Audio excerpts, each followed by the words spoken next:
Hi YouTube, Casey here. Pokemon Platinum is notorious for its difficulty, from the gym leaders to Champion Cynthia. It is very easy for players to black out if they are not experienced battlers, but what is the minimum amount of battles to get through the game? Before answering this question, shout out to JRose11 for giving this amazing idea to me. Amazing YouTuber overall, so definitely go watch his minimum battle in Red and Blue. I would like to make my first ever YouTube video simply because I love this concept and I'm willing to give it a shot myself on my favorite Pokemon game of all time. Before the actual playthrough, let's explain the rules. Wild battles must run, avoid optional battles if possible, double battles count as 2 battles. For item usage, I will record them on the left and I'll try to minimize them as well.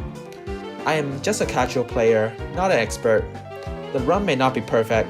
If you find anything I've done wrong, feel free to point it out in the comment section below.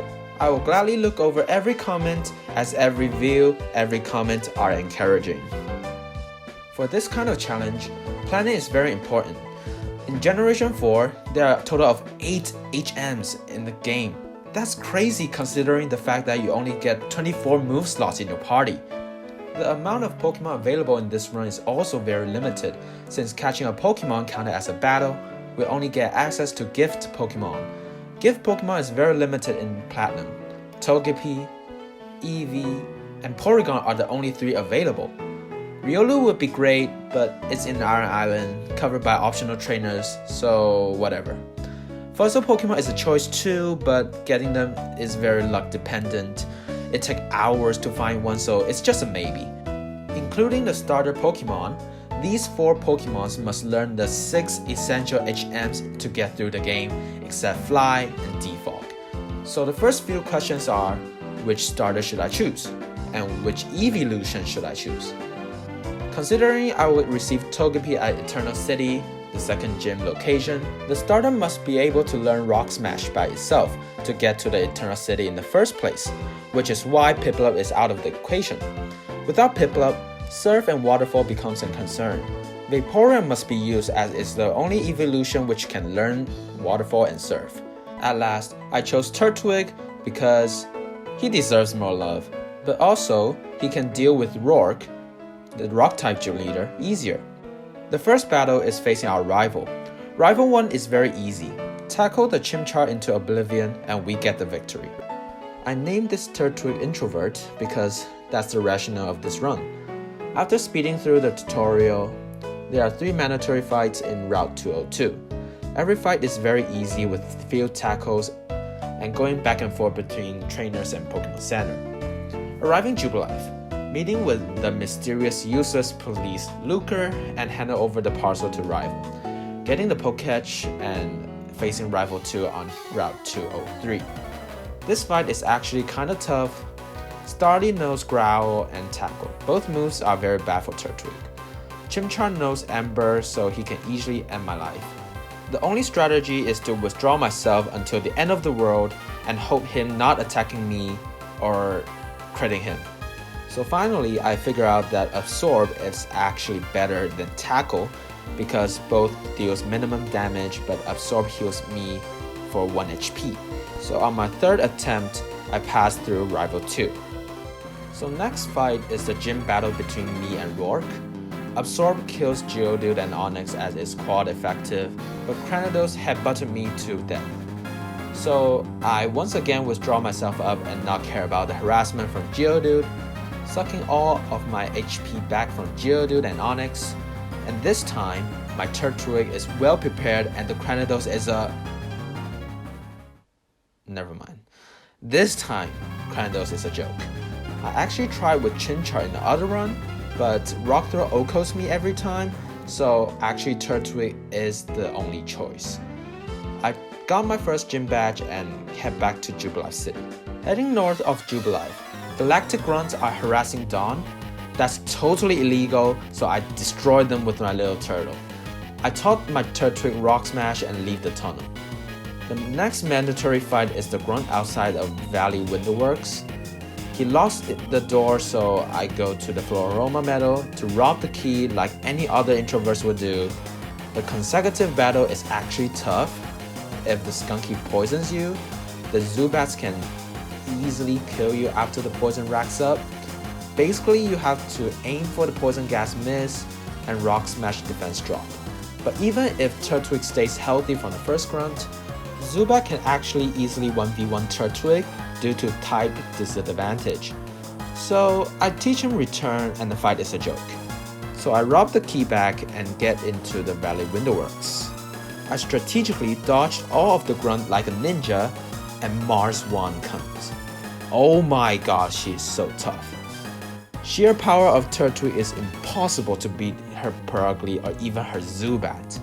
I've tried a few strategies like teaching Bullet Seed, Flash for accuracy drop, and giving Pecha Berry to cure poison from Zubat's Toxic.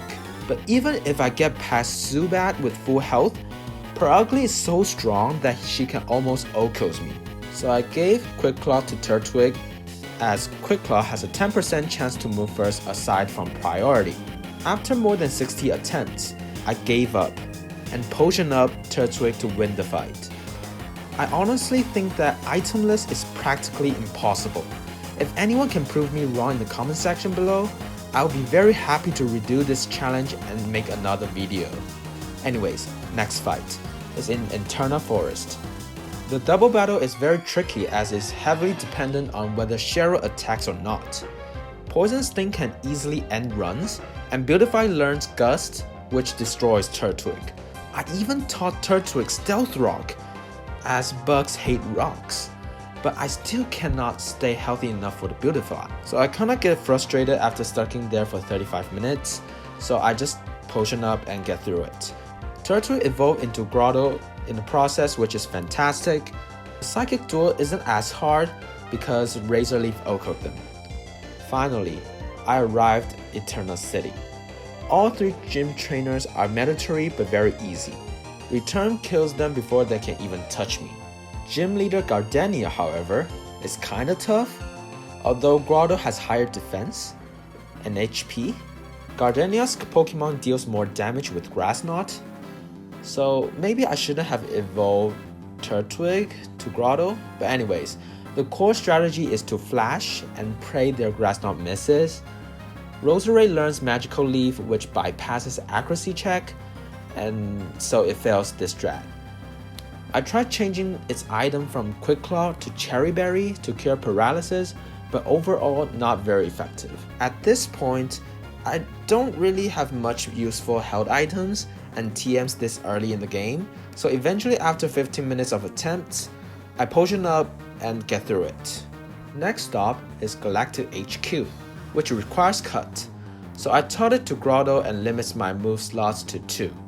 I chose to get rid of Return because Bite is essential for the next gym, and Razor Leaf has the same type attack bonus Stab, so looking back, I should have get rid of Razor Leaf instead of Return, because it's actually very useless in the upcoming fights.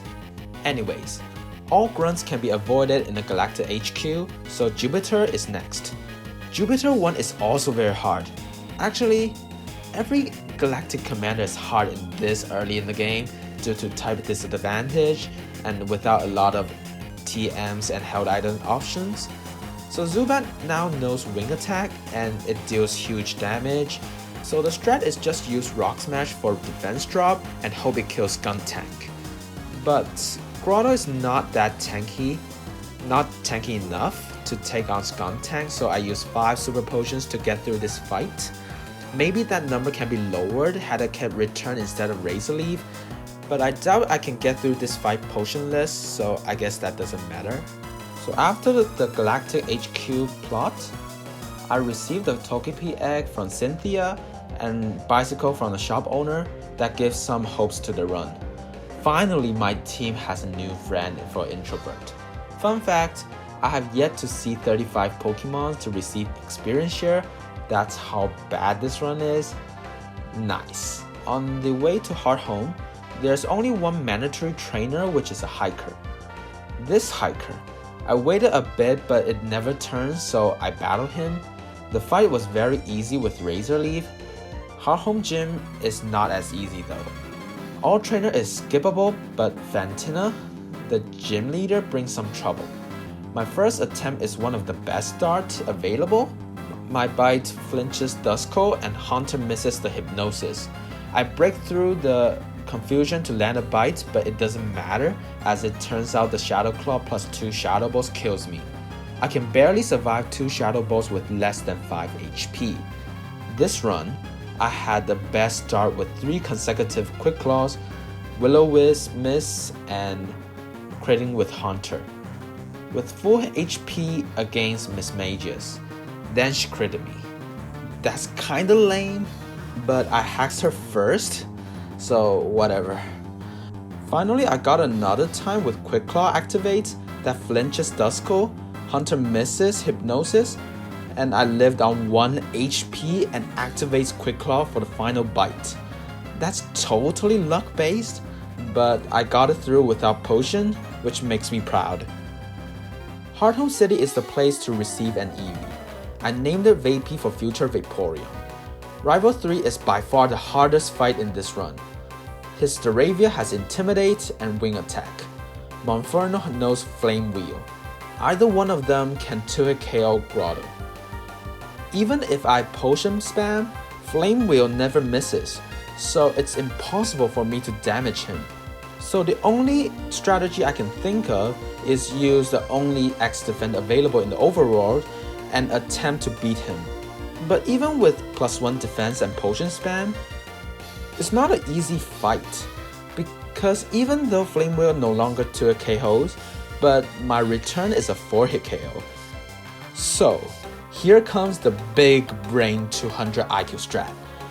In case you didn't know, Return's base power is based on happiness, which can be increased up to 102 through many ways.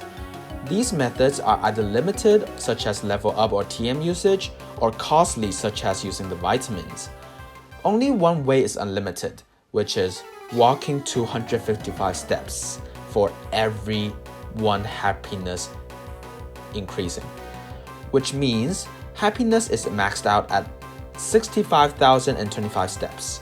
At this point, with level 26, happiness should be somewhere around 130-ish, which means happiness can be nearly maxed out with another 31,875 steps more, and at that time, return power doubles, which means it should be an easy 2-hit KO. The problem is, I already replaced return for bite, so I reset the game to Eterna and played the things once more with the same path, same luck-based strategy, and so I start walking left and right. Togepi hatched because of it, so I named him Lucky for obvious reasons. And during the walk, I saw this hiker which I battled before. He turned right as I was down the hill. So I thought I broke the rules, I thought he's optional, so I reset back to Eterna again for the second time. And god, that's tedious. And played it once more. But no matter how much time I waste on this guy on the left before I battle him, this guy never turns. So I don't know, maybe this guy is optional, I'm not very sure.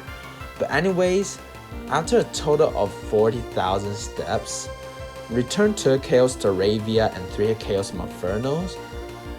Happiness was maxed out, which means I had to potion spam. And with 4 super potions and 1 potion usage, I passed Rival 3 finally. Route 209 has 2 mandatory trainers. No problem whatsoever, because they offer so little experience. I level up Togepi to evolve to Togetic, and we arrive Solacean Ruins. Solacean Ruins is the place for Waterstone, so I picked it up before I forgot. And here comes Route 215. It starts with Ruin Maniac, which is very easy. It ends up with 2 Ace Trainer, which is very difficult. They have 6 Pokemons in total with decent level and strength. Although no particular Pokemon is too strong, their damage wraps up. And I realized the fact that I could have battled them separately, which should be a piece of cake. But I realized this fact after I got the 7th gym badge, which I totally lost the save file, so whatever. At this moment, I used 3 Moo Milks and 1 potion to clear the double battle, but these can be prevented if played normally like a normal human being with mediocre IQ. So I apologize for my stupidity, but that's the run, so I hope you like it. Leave a like if you want, don't leave a like if you don't want, whatever. 4th gym has 1 mandatory gym trainer, which is very easy. But I got hacked by confusion and a little bit frustrated because I spent too much time on this run already. So I used 1 Stoda pop to heal. But mainly, however, is kinda difficult. Meditite is a 2-hit KO with return, but Lucario is a problem.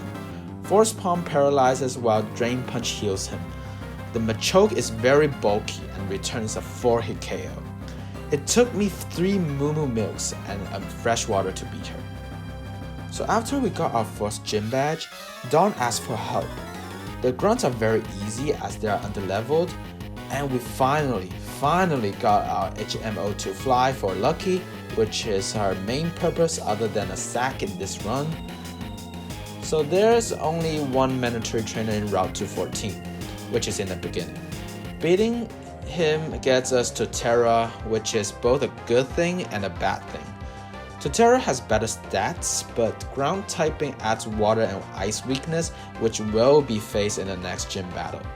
Maybe it's better to not evolve at this moment, but I will miss Earthquake if not evolve, so I need to dig more hard skills to teach it back, which needs a lot of time. It's very rare in Underground, so I just evolved my Grotto at this time. Reaching Pastoria means Rival 4. My first attempt got destroyed even with Terra as I'm extremely underleveled. It turns out that Rival 4 is actually not as hard because Monferno's Flame Wheel does around 45%, whilst the Staravia Wing Attack does around 40%. With Leech Seed recovery whilst Staravia using double teams, it is actually not that difficult to keep Terra healthy enough for Monferno's Flame Wheel, and not to mention that there's a 10% chance for Quick Claw to activate. So beating the Monferno means an Earthquake sweep for Terra, as the rest of the Pokemon is a piece of cake.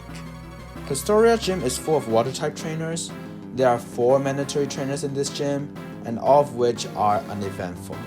Non-flying types got O-code by Earthquake, while flying types can't do much damage either. Wake, however, is another story. Gyarados has Intimidate while Floatzel knows Ice Fang. This is extremely harsh for Terra, but life will find its way out. Vaporeon has Water Absorb while resisting Ice Fang. Maybe it can wall Gyarados despite the level difference.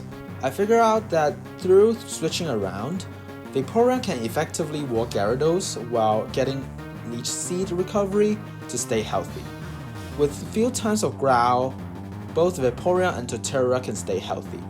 But Floatzel's Ice Fang one-shots Terra, and Vaporeon can only live 1 crunch, so I need more sacks for Floatzel. And therefore I head back to Veilstone to take Porygon. I name it Geometry, and with the same strategy against Gyarados, I kept 4 HP for VP and around 60% HP for Terra. With 4 HP, Vaporeon can Growl Floatzel that makes Terra lives an Ice Fan at 60%, and Terra then Leech Seeds and switch to Porygon to take an Ice Fang. Porygon has great defense, so it can actually live Grinds and Ice Fan without critical hits, so it can effectively stall out Floatzel after Leech Seed recovery and the move Recover. And here's last Pokemon, Quagsire. He's not a problem because he can't touch Terra. So with that, I got my 5th gym badge. So the story progresses as we chase the grunt to Beach Resort and beach him down. Cynthia gives Secret Potion and enables us to access to Celestic Town. So we head back to Route 210, and there are 3 trainers which are very easy.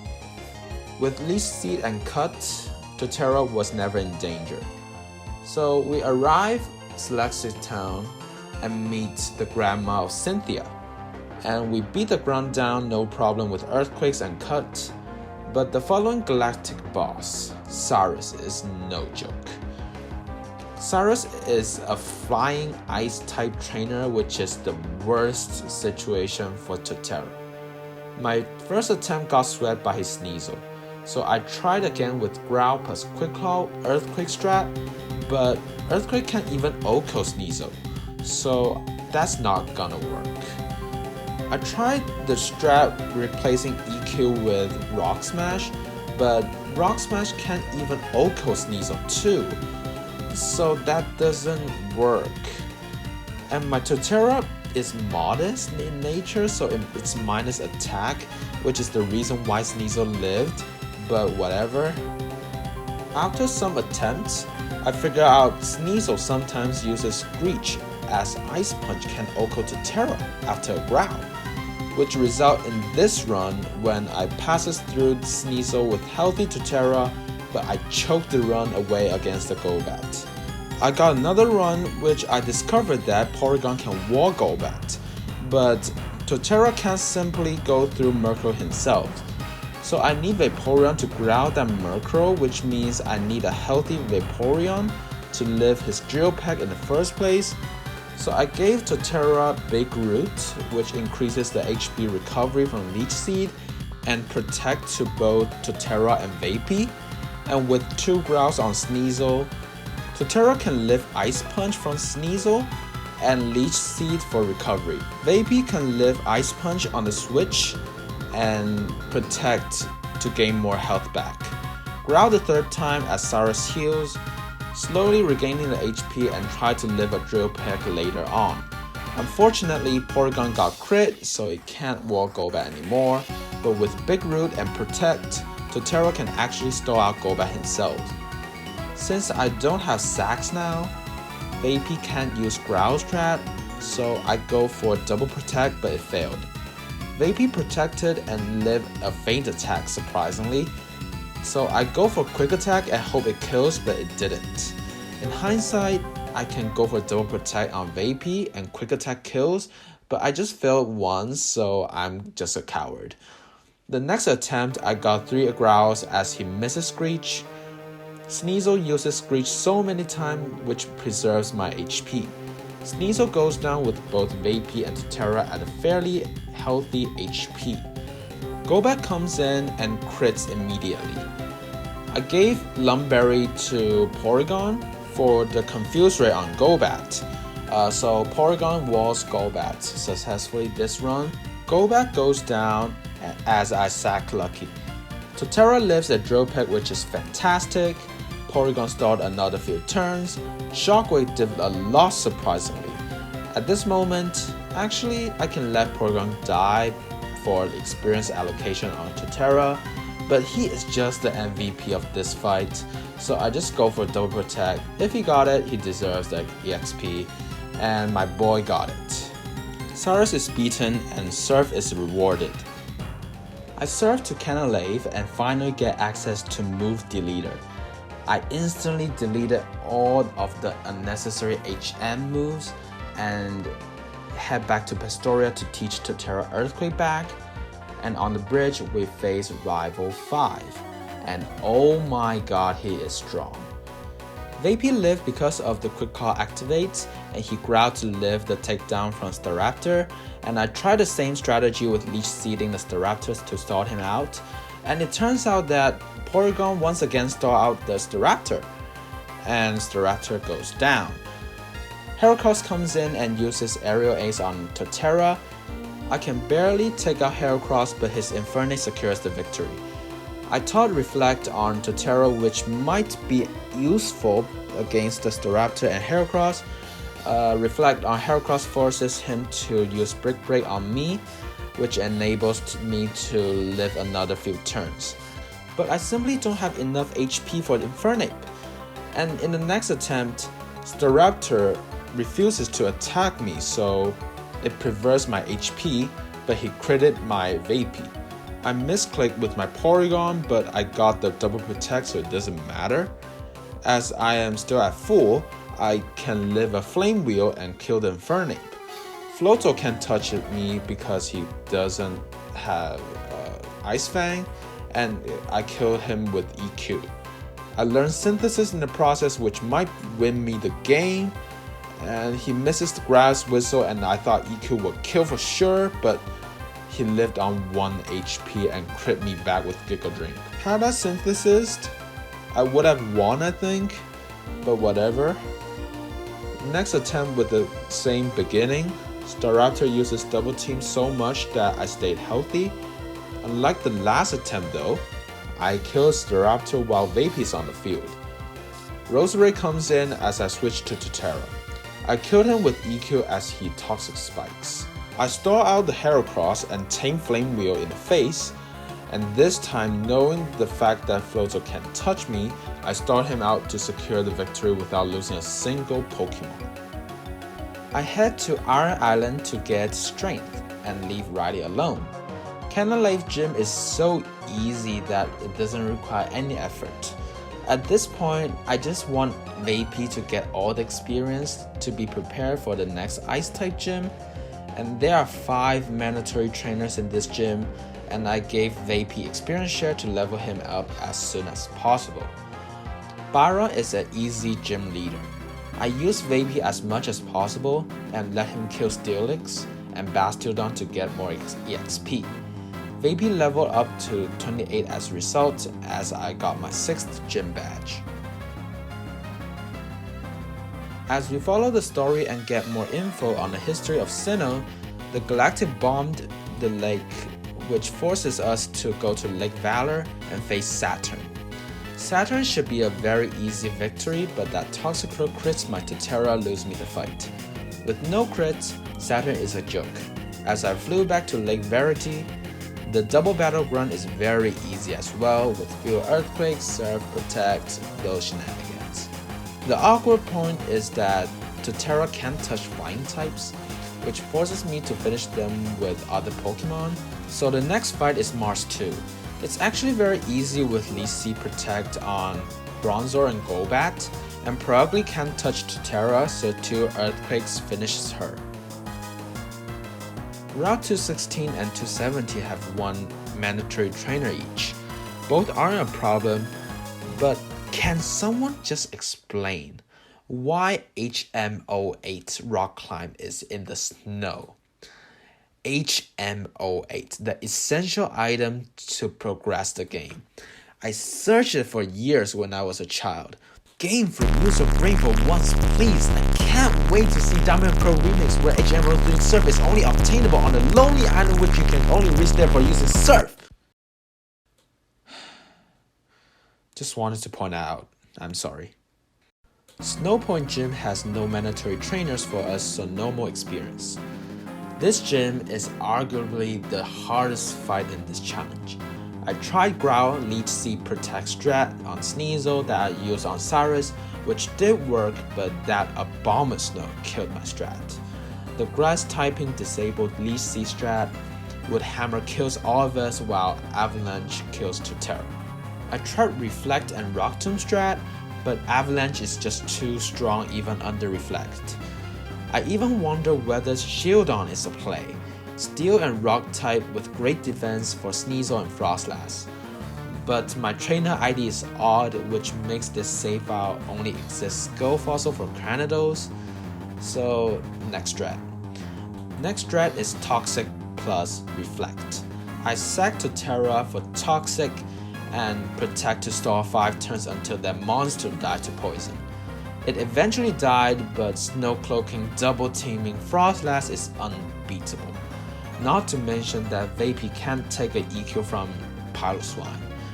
So, however, I discovered that with full HP, Avalanche doesn't kill Totara. If you don't know, Avalanche doubles the power if the opponent attacks the user. Toxic from Totara doesn't count as attack, so Avalanche remains at 60 base power. I feed a bunch of iron to boost Totara's defense to make it barely live an Avalanche with Toxic, but it still dies to Hail, so I gave a Citrus Berry to Totara to live longer and Protect to stall that monster out. With double down situation like this, it seems like Candace always goes Frostlass, so in the next attempt, I tried to beat Frostlass with Vapey Shadow Ball strat, but she's too bulky to kill even the attacks land on the Snow Cloaking, double teaming Frostlass. So I developed a new 200 IQ strat that is Quick Claw Sunny Day Porygon against Abomasnow. Since Abomasnow will use Focus Blast on Porygon, which has 30% chance to miss, and with 10% chance of Quick Claw activating, and somehow if he decided to use Avalanche on Porygon, Porygon will survive, of course, and around 50% of the chance Porygon will be successfully using Sunny Days against the Abomasnow, which, hey, that's not a bad odd if I say so myself. So with Sunny Day on, Snow Cloaking dodging with double team and 100% Blizzard strat is now gone for Candace. So I taught Vapey Captivate to lower Frostlass special attack by 2 stages, which means more Shadow Balls. Vapey fought hard against the Frostlass, but Frostlass is just too bulky on the special side. Vapey goes down and it seems like another reset, but she misses 2 Blizzards in a row, and Totero finishes her with 3 Grass Knots, which is specifically for that heavy Piloswine. And if you say that 2 Blizzard misses in a row is basically just luck strategy, I would say that's the benefit from Sunny Day strat, because that's how it can miss in the first place. So Sunny Day strat, baby! It's hacks and luck, I know, but she uses Snowcloak double teaming Frostlass, man, and that's what she gets for using that. Get hacks, baby. That's how I got my 7th gym badge, and god, that was hard. We head to Lake Acuity to see our rival got destroyed by Jupiter. Then we head to Veilstone Galactic HQ to save the Lake Trio. There are 4 mandatory battles in this section. All of them are very uneventful. It's until this point that I figured I could have battled the Ace Trainer separately for easy win, but although the final number doesn't change, just want to point that out. Cyrus 2, believe it or not, is actually very easy. It's basically the same strat as before, but this time I'm much more bulkier to stall him out. Vaporeon at 4 barely survived a Drill Peck to growl the Honchkrow, and the Leech Seed Toxic Protect combo seals the deal. I got the last double protect, which makes the fight a first try win. Saturn 2 is also very easy, just like Saturn 1 and Mars 2. Totero was Saturn's whole team, so basically it's a guaranteed win without crit. As we progress to the climax of the plot, we climb the Mount Coronet until we face these 5 grunts near the top. All of them are uneventful as usual until we face Mars and Jupiter. They are also very easy if your partner Munchlax can die as soon as possible, believe it or not. It's very hilarious, so that he can use stronger Pokemon like Fernape and Staraptor. Defeating them gives us one of the most epic cutscenes in Pokemon franchise, hands down. I don't know about you, but I think this cutscene is on top with the end summoning the legendary dragons cutscene in Black and White. That Giratina jump scare scared the shit out of me when I was a child. After that epic cutscene, we came into Distortion World. I just love this part of the game, and I just want to point out this upside down waterfall is so goddamn cool. Just saying. Remember I said Candace is arguably the hardest fight in this challenge? Well, this fight, Cyrus 3, is why that statement is arguable in the first place. Cyrus 3 consists of 5 fire, ice, flying Pokemon in the high 40s. Even though first 2 I can deal it with the same Growl Leech Seed Protect strat, either Honchkrow or Weavile will end the fight. I tried various strategy, but it all ends up in the same result. So I reset the fight before the first ground fight in the Mount Cornet. Remember, Totera is 5% away from level 47 when I face Cyrus 3? These 7 battles, if done correctly, can give just enough experience for Totera to reach level 46 as usual, while giving Vaporeon the excess experience to level 36, which is 2 levels above the first attempt. So I decided to use my 7 rare candies that I picked up through the journey. I didn't plan for this, to be honest. I just pick up if it's visible on the ground. I allocated 3 rare candies to Vape and 4 to Totera.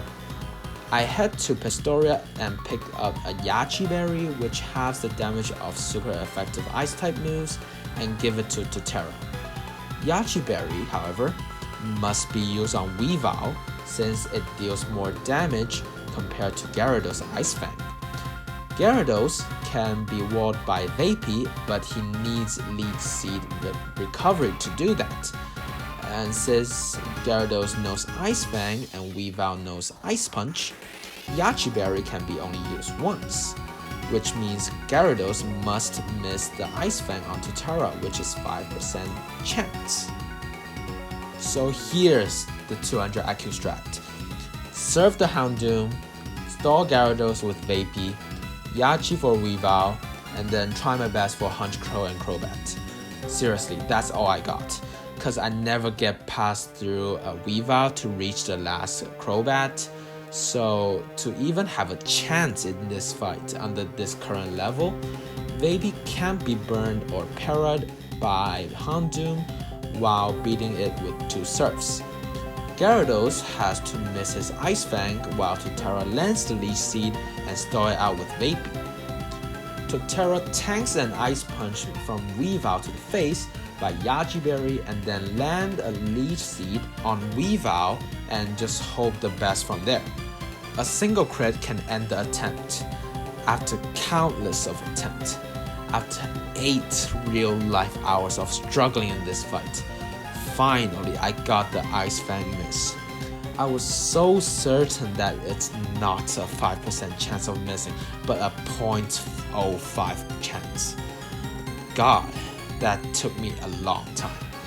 I was so happy that I even forgot to record at that moment. You can see the Yachi Berry is not consumed and Totera is at near full HP as he tanked an Earthquake for Vape after switching out.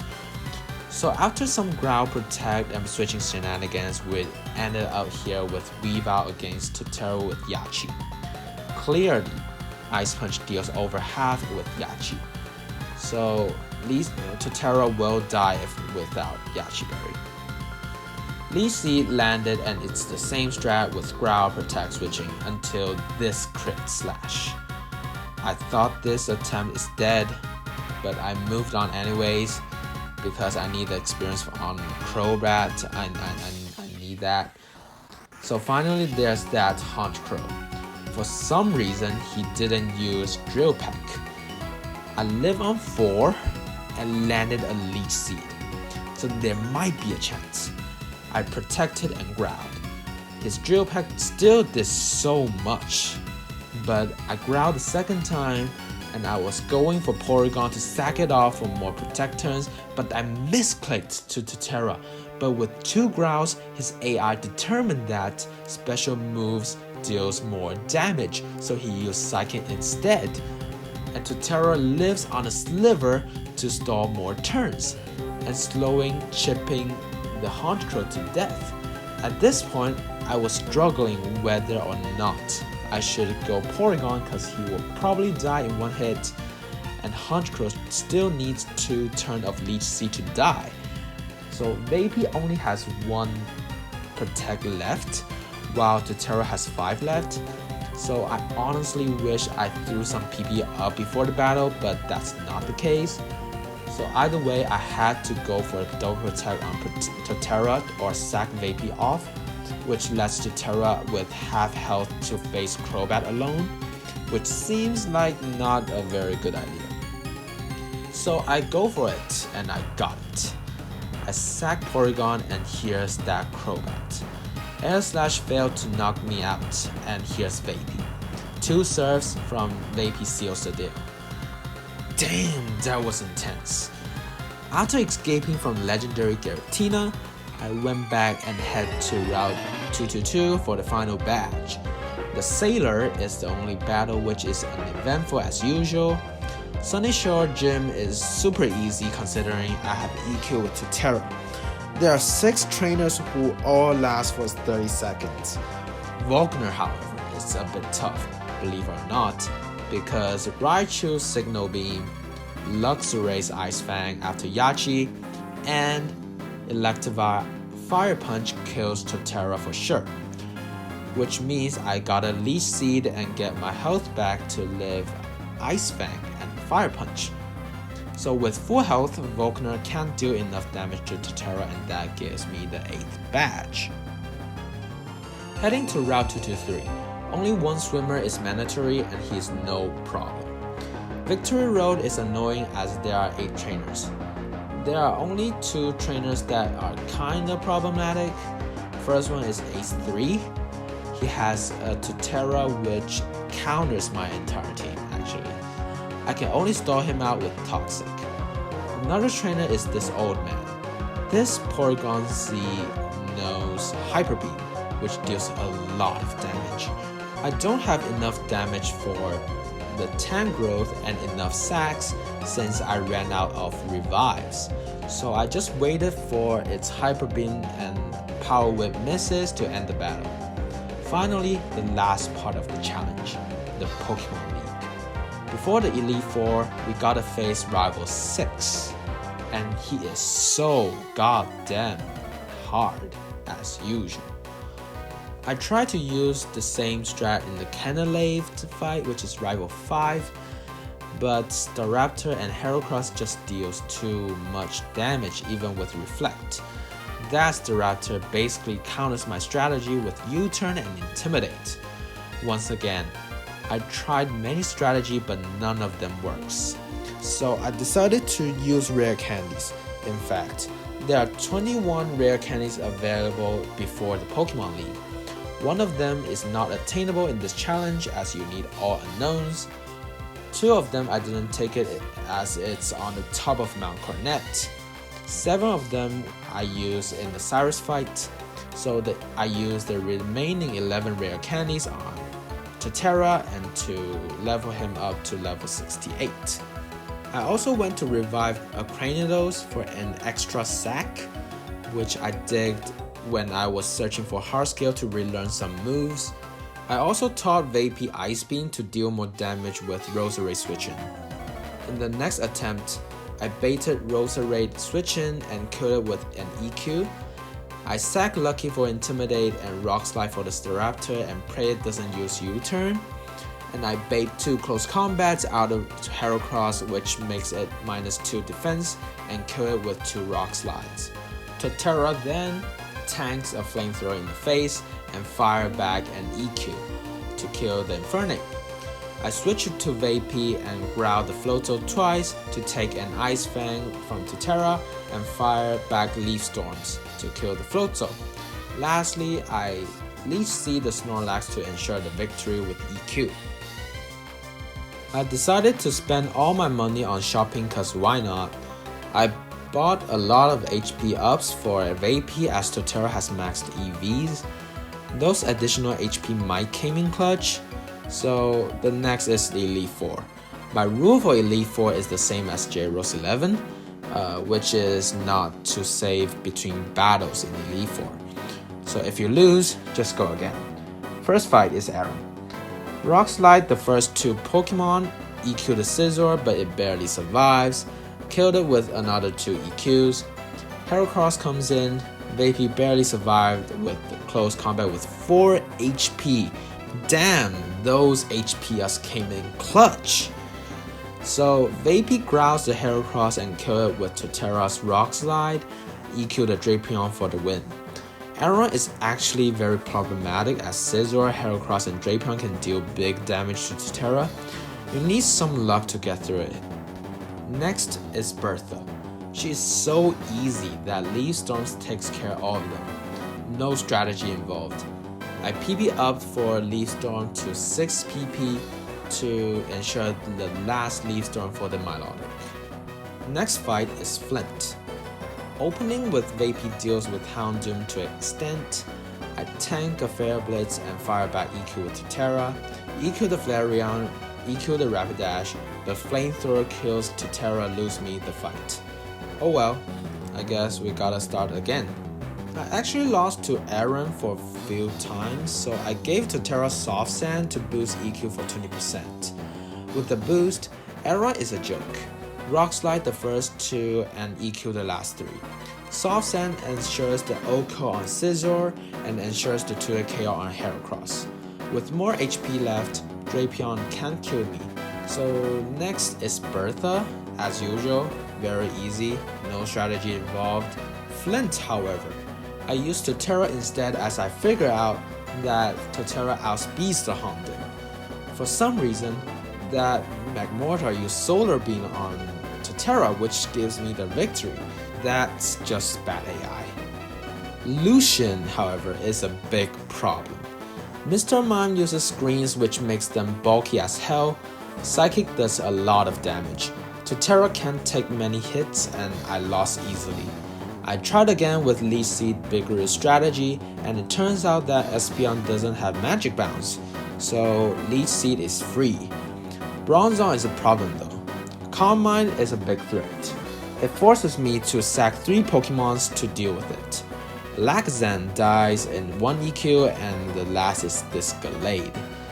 I struggle a bit on whether EQ or Leaf Storm has higher damage, but I realized that Gallade actually has bad defense, so I chose to EQ.